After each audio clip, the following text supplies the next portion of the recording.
And then I was this bombshell. So that really set me back. Yeah, I wasn't expecting it.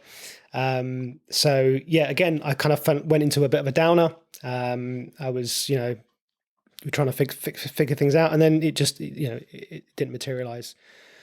So that moment, I remember clearly thinking, well, what's in my control right now? What can I influence? What can I make happen? I thought about it, and I thought, well, I'm relatively new in this career as a personal trainer in fitness. So within my control now is to make myself the best fitness professional that I can potentially be. So that's what I'm going to do. So literally every waking moment that I had went into figuring out how can I become the best trainer I can. And that started from me, my physical state. It's about, right, I need to transform me first, and it's make me, and it wasn't because it wasn't a aesthetic thing. It wasn't like, look at me. It was just like, look, I had a little bit of imposter syndrome, having been coming into this game late, not having been the natural sportsman when I was a younger child. I had weight issues and all these things. So I wasn't a naturally gifted sports person.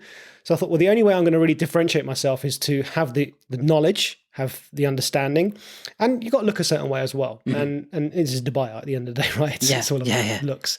So I put everything into myself, my body. I started reading books. I remember I read Tim Ferriss's 4-Hour Body. That was one of the first books. And I was like, wow, okay, this is amazing. I started reading a lot more of other books that I started reading at the time.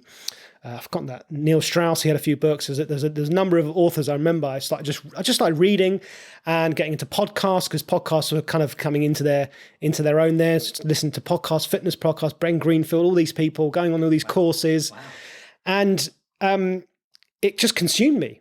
But some people look at that and, you could look at it two ways. And some people might go after a traumatic event like a divorce or someone leaving you, and, you eat more or start drinking or start smoking. And for me, I just went into the gym. Right.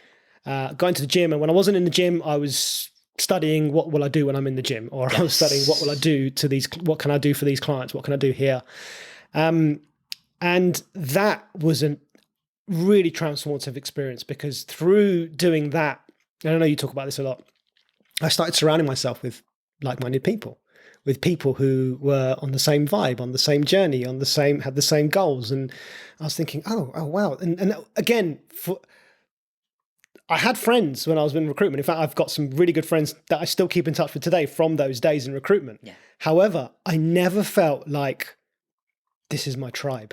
Right. And when I was around those people in the fitness industry, I just felt at home. And there was something inside me was like, this is, again, that voice inside of me is like, this is where you need to be, Sanch. This is what you need to be doing. And that was it. I literally just put myself, I remember I used to work crazy hours. I mean, I'd wake up, my first client would be at 6 a.m. I'd be the one opening up the gym. My last client might be at 10 p.m. at night. You might have a 2 or 3 hour gap in the middle of the day, but but I didn't feel like, burnt out, overworking. I just this is what I want to do. This is where I want to be. And I just engrossed myself into my work and into my passion. And it's probably the best thing that's ever happened to me. What a story. What a story. So interesting to hear this kind of take that when you're doing something that you love, that you're able to be just a huge amount more able to cope with the challenges of the intensity of the job, because it feels like play, right? It doesn't feel like work. Yeah.